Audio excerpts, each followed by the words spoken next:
창문을 스치는 가을바람이 유난히 차가웠습니다.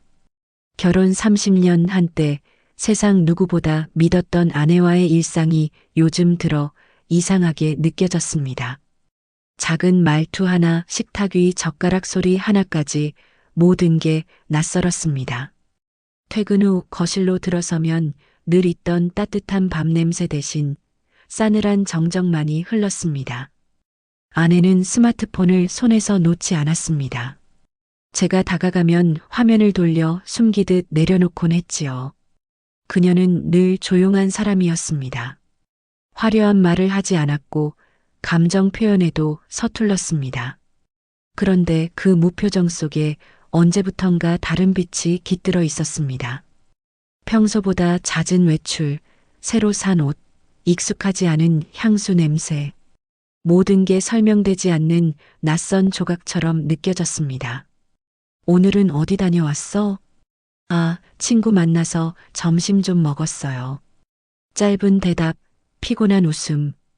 그 웃음이 이상하게 오래 마음에 남았습니다. 우리 부부는 평범했습니다. 젊은 시절엔 돈도 시간도 부족했지만 서로만 있으면 괜찮다고 믿었지요. 저는 회사 일에, 아내는 가정에. 그렇게 살아온 세월이 30년입니다. 아이 둘을 키우고 집을 마련하고 노후를 이야기할 만큼 나이를 먹었습니다. 하지만 언젠가부터 대화가 사라졌습니다. 아침 인사 대신 한숨, 저녁 식탁엔 묵묵한 숟가락 소리만 남았지요. 사랑은 습관으로 바뀌고 습관은 무심함이 되었습니다. 그게 부부의 숙명이라 여겼습니다. 그러던 어느 날 아내의 전화가 식탁 위에서 울렸습니다. 익숙하지 않은 이름이었습니다. 박 실장님, 회사에도 동창 중에도 그런 이름은 없었습니다. 순간 아무렇지 않게 넘기려 했지만 마음 한쪽이 찢겨나갔습니다. 모른 척하려 해도 시선이 자꾸 그 전화로 향했습니다. 그날 밤 아내는 늦게까지 방에서 통화를 했습니다. 문틈으로 새어나온 목소리는 낮고 부드러웠습니다. 낯선 온기가 느껴졌지요. 거실 불을 끄고 혼자 앉아 있었습니다. 시계 초침 소리가 유난히 크게 들렸습니다. 이런 게 불안이구나 처음 느꼈습니다. 그동안 아내에게 의심이란 단어조차 떠올린 적 없었으니까요. 설마 스스로를 다독였지만 마음이 편치 않았습니다. 한번 깨진 믿음은 다시 붙지 않는 법이지요. 다음 날 아침 아내는 평소처럼 웃으며 말했습니다. 오늘 저녁은 늦을 거예요. 교회 사람들 모임이 있어서요. 그래, 조심히 다녀와. 입에서는 평범한 말이 나왔지만 속은 불덩이 같았습니다. 교회 모임이라. 한 달 전에도 같은 이유로 늦었지요. 그때도 이상하게 얼굴이 달아올라 있었던 걸 기억합니다. 그날 밤 저는 결국 아내의 방을 뒤졌습니다. 양심이 찔렸지만 멈출 수 없었습니다. 서랍 속엔 오래된 결혼사진, 낡은 편지, 그리고 모르는 남자 이름이 적힌 명함 하나가 있었습니다. 박도윤 실장. 심장이 철렁 내려앉았습니다. 아내의 전화 속 이름, 바로 그 사람이었습니다. 밤새 잠을 이루지 못했습니다. 30년 동안 쌓아온 신뢰와 사랑이 한순간에 무너지는 듯 했습니다. 창밖으로 새벽빛이 번질 무렵 아내의 방에서 휴대폰 진동음이 들렸습니다. 무심코 화면을 본 그 순간 제 세상은 멈췄습니다. 그날 너무 행복했어요. 당신 덕분에 웃었네요. 짧은 문자 한 줄이 제 가슴을 송두리째 갈라놓았습니다. 숨이 막혔습니다. 이게 현실인가 꿈인가. 그녀가 곁에 있지만 더 이상 같은 세상에 살고 있지 않은 기분이었습니다. 그리고 그때 저는 결심했습니다. 이 모든 게 오해인지 진실인지 반드시 확인하겠다고. 그녀는 여전히 평온했습니다. 그러나 제 눈엔 모든 게 다르게 보였습니다. 그 미소조차, 그 손끝조차 모든 게 거짓처럼 느껴졌습니다. 결혼 30년, 이제야 깨달았습니다. 가장 가까운 사람에게도 마음의 문을 닫을 줄 알아야 한다는 거요. 그녀의 그림자는 점점 짙어지고 있었습니다. 그리고 저는 그 어둠 속으로 발을 들여놓으려 하고 있었습니다. 그날 이후 제 일상은 흔들리기 시작했습니다. 밥을 먹어도 잠을 자도 머릿속엔 그 문자가 맴돌았습니다. 그날 너무 행복했어요. 그 한 줄이 제 세상을 무너뜨렸습니다. 아내의 웃음이 두려워졌습니다. 그녀가 웃을 때마다 그 미소가 나를 향한 게 아닌 것만 같았지요. 오랜 세월 함께했지만 이제 그녀의 마음을 읽을 자신이 없었습니다. 회사에서도 실수를 반복했습니다. 회의 중에도 생각은 늘 집에 머물렀습니다. 제가 모르는 그 사람과 아내가 함께 웃고 있는 상상이 멈추질 않았습니다. 며칠 뒤 아내는 평소처럼 외출을 준비했습니다. 연한 핑크빛 블라우스, 그리고 익숙지 않은 향수 냄새. 거울 앞에서 천천히 머리를 매만지는 그녀의 손끝이 유난히 섬세해 보였습니다. 오늘도 교회 모임이야? 응, 이번엔 지역 봉사 준비가 있어서요. 그래, 조심히 다녀와. 대화는 짧았고 제 목소리는 떨렸습니다. 그녀는 제 눈을 피하지 않았습니다. 오히려 평온하게 아무 일도 없는 사람처럼 웃었습니다. 그 평온함이 더 무서웠습니다. 그녀가 나간 뒤 저는 몰래 뒤를 따랐습니다. 내가 이렇게까지 해야 하나 수십 번 고민했지만 멈출 수 없었습니다. 진실을 알아야만 했습니다. 택시를 타고 따라가자 아내는 도심 외곽의 작은 카페로 들어갔습니다. 창가 자리, 그녀 맞은편엔 낯선 남자가 앉아 있었습니다. 그의 눈빛은 따뜻했고 아내는 그 앞에서 오래된 연인처럼 웃고 있었습니다. 손끝이 떨렸습니다. 심장은 귀 밑까지 뛰어올랐습니다. 창문 너머로 그들의 대화를 엿들었지만 내용은 들리지 않았습니다. 다만 그녀의 표정이 모든 걸 말해주고 있었습니다. 그 미소는 제가 한 번도 본 적 없는 행복한 미소였습니다. 집으로 돌아오는 길, 제 안에서 두 개의 감정이 싸웠습니다.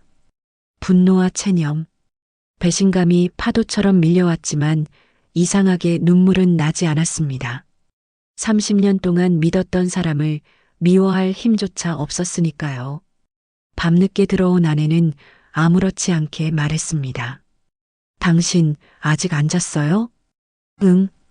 그냥 잠이 안 와서. 요즘 얼굴이 많이 피곤해 보여요. 무리하지 말아요. 그녀는 제 머리맡에 컵을 내려놓았습니다. 따뜻한 유자차 향이 은은하게 퍼졌습니다. 그 순간 마음 한켠이 찢어졌습니다. 이토록 다정한 사람이 왜 나에게 이런 상처를 주는 걸까? 며칠 후 저는 결심했습니다. 직접 물어보자. 더는 의심 속에서 살고 싶지 않았습니다. 당신한테 묻고 싶은 게 있어요. 무슨 일이에요? 박도윤이라는 사람 알아요? 그녀의 표정이 잠시 굳었습니다. 눈빛이 흔들렸습니다. 하지만 곧 아무 일 없다는 듯 미소를 지었습니다. 회사 거래처 사람이에요. 왜요? 그 사람한테 문자 왔더군요. 행복했다고. 그녀는 말이 없었습니다. 방 안의 공기가 무겁게 가라앉았습니다. 서로의 숨소리마저 들릴 정도로 고요했습니다. 오해예요. 그녀는 짧게 말했습니다. 오해라면 증명해요.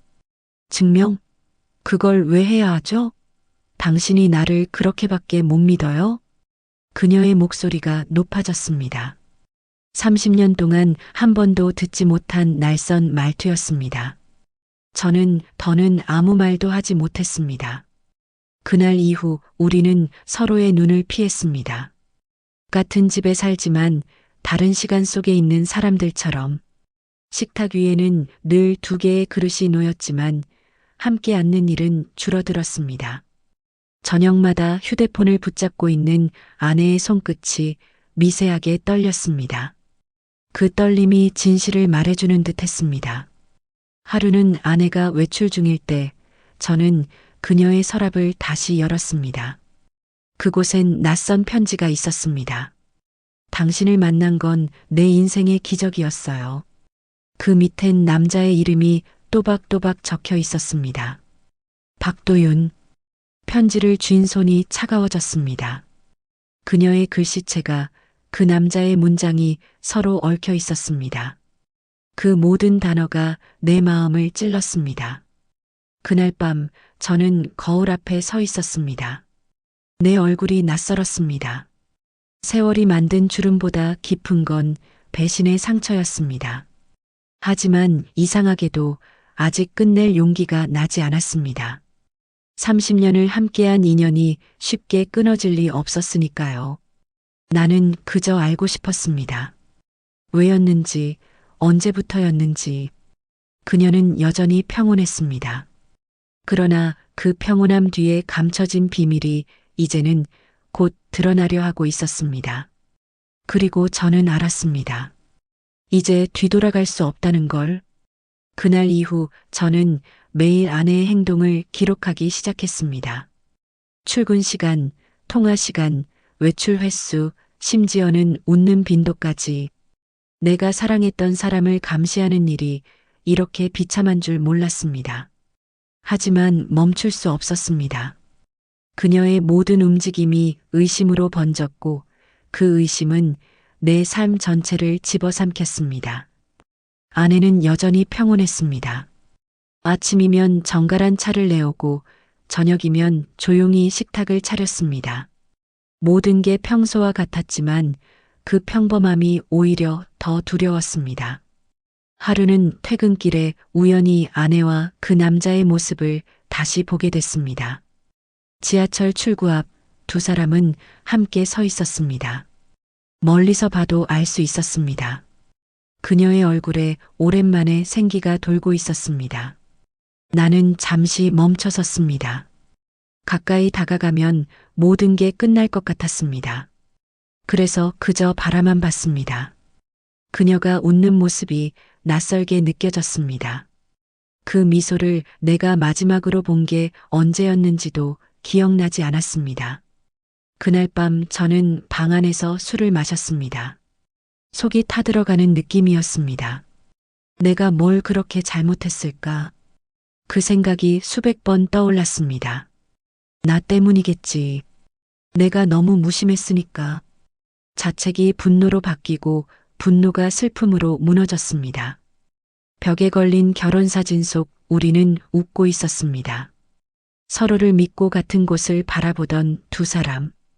그 사진을 바라보다가 문득 깨달았습니다.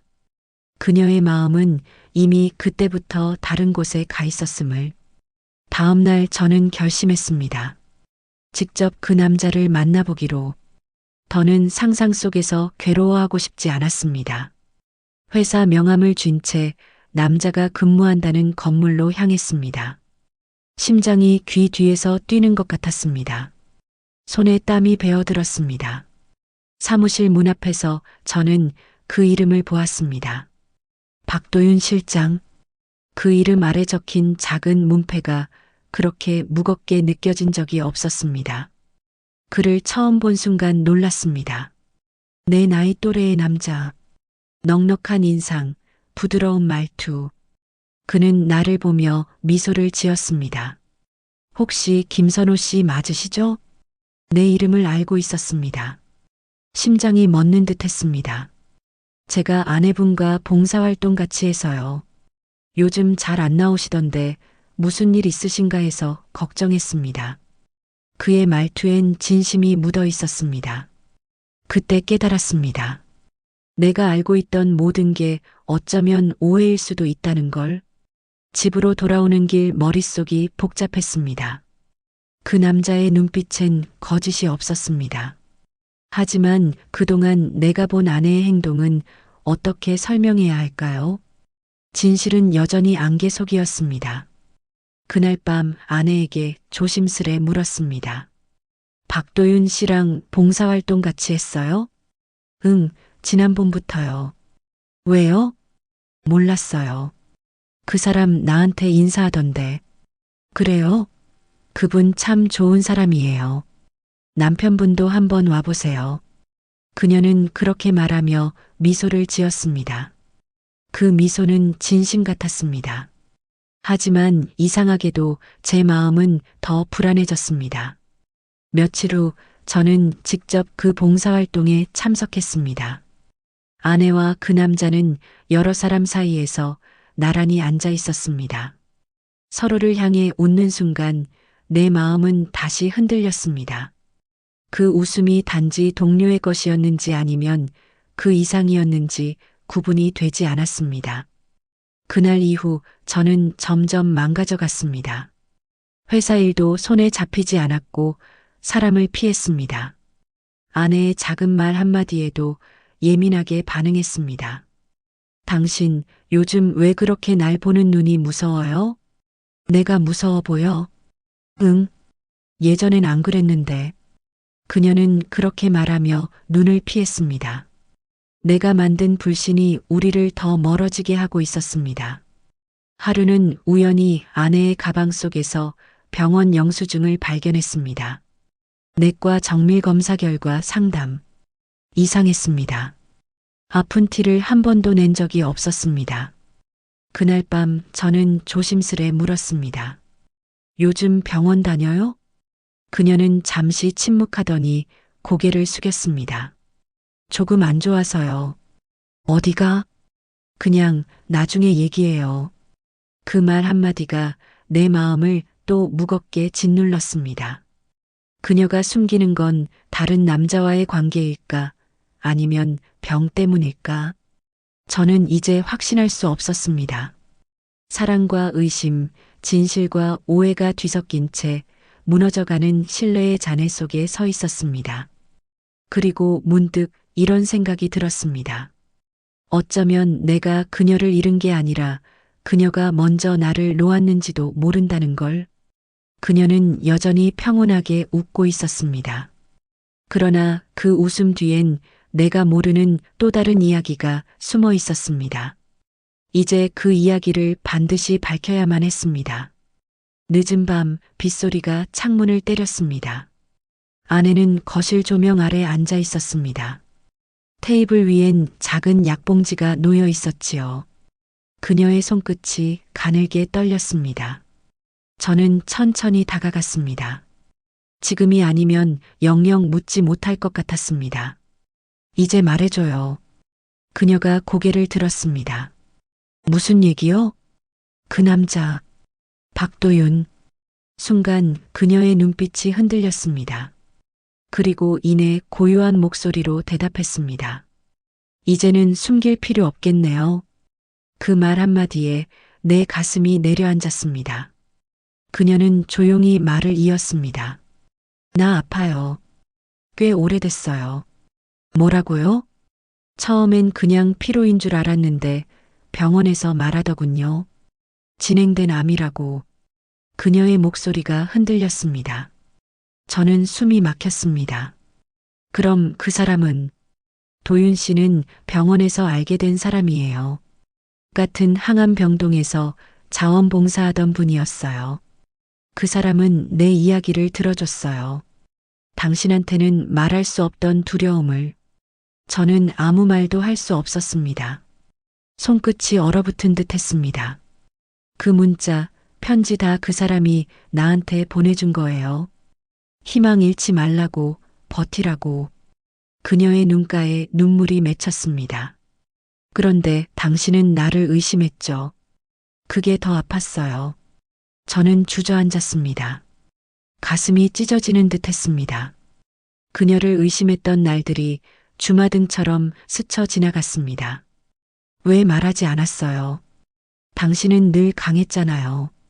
내 약한 모습 보여주면 오히려 더 힘들어할 것 같아서요. 그녀는 고개를 숙였습니다. 그 작은 어깨가 세상 가장 외로워 보였습니다. 그럼 그날 카페에서 본 건? 그 사람한테 치료 관련 얘기 들으러 간 거예요. 당신 몰래 병원 다니는 것도 그게 마지막 자존심이었어요. 눈물이 흘렀습니다. 저는 말없이 그녀의 손을 잡았습니다. 그 손은 차갑고 가늘었습니다. 이토록 멀어진 사이였지만 여전히 익숙한 온기였습니다. 미안해요. 그녀가 웃었습니다. 나도 미안해요. 당신이 그렇게 흔들릴 줄 몰랐어요. 두 사람 사이에 고요가 흘렀습니다.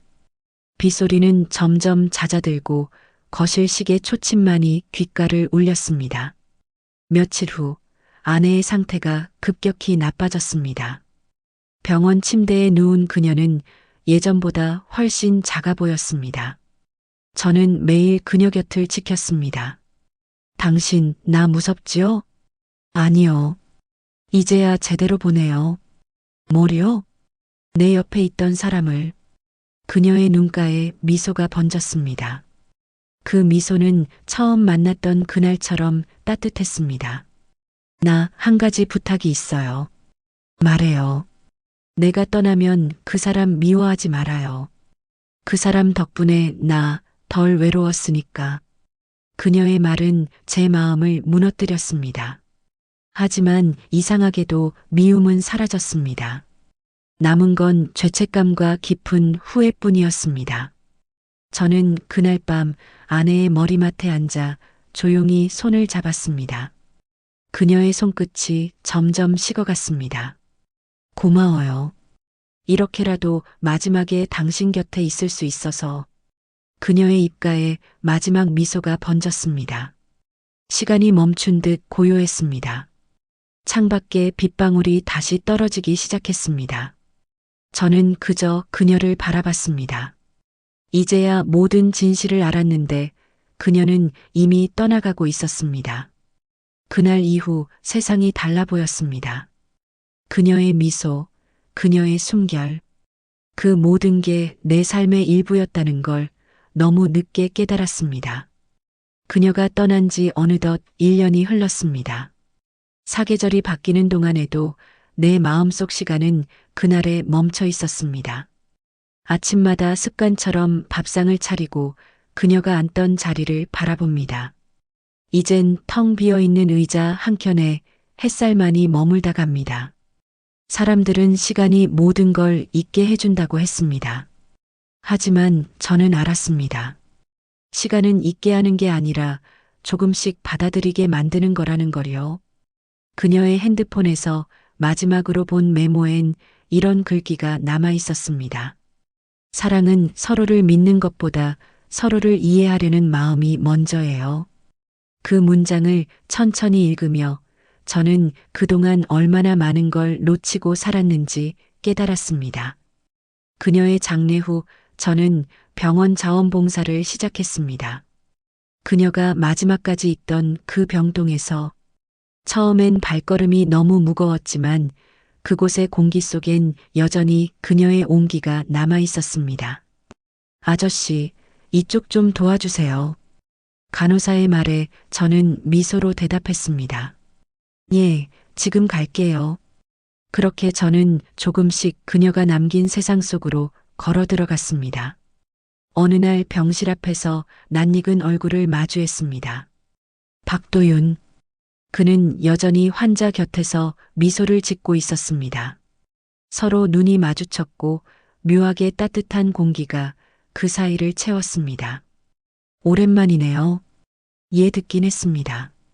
아내분 일 감사했어요. 마지막까지 곁에 있어줘서. 그는 고개를 숙이며 말했습니다. 제가 더 고마웠습니다.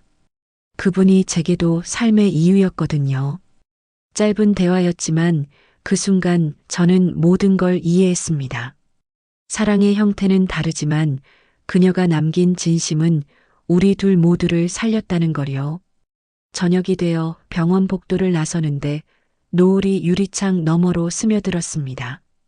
그 빛은 마치 그녀의 미소 같았습니다. 따뜻하고 조용하게. 이제야 알겠어요. 저는 하늘을 바라보며 혼잣말을 했습니다. 사랑은 떠나도 마음은 남는다는 걸. 집으로 돌아오니 거실 서랍 속에 작은 상자가 놓여 있었습니다. 그 안엔 그녀가 생전에 써둔 편지가 한 장 있었습니다. 당신이 이걸 읽을 때쯤이면 난 아마 이 세상에 없겠죠. 그래도 괜찮아요. 당신이 다시 웃을 수 있다면 그걸로 충분하니까요. 눈물이 고였지만 이번엔 슬프지 않았습니다. 그녀의 사랑이 나를 다시 살게 했다는 걸 이젠 분명히 알았으니까요. 그날 밤 저는 처음으로 그녀의 사진 앞에서 잔을 올렸습니다. 잘 가요. 당신이 남긴 사랑으로 나 아직 살아가요. 바람이 살짝 불었고 창가의 커튼이 부드럽게 흔들렸습니다. 마치 그녀가 고마워요라고 말하는 듯 했습니다. 그녀는 떠났지만 사랑은 남았습니다. 그 사랑이 내 하루를 지탱하고 나를 다시 세상 속으로 걸어가게 만들었습니다. 그리고 저는 매일 이렇게 속삭입니다. 당신 오늘도 내 곁에 있죠. 오늘 이야기는 여기까지입니다. 끝까지 함께 해주셔서 감사합니다. 다음 이야기에서 또 뵙겠습니다. 항상 건강하시고 좋은 하루 보내세요.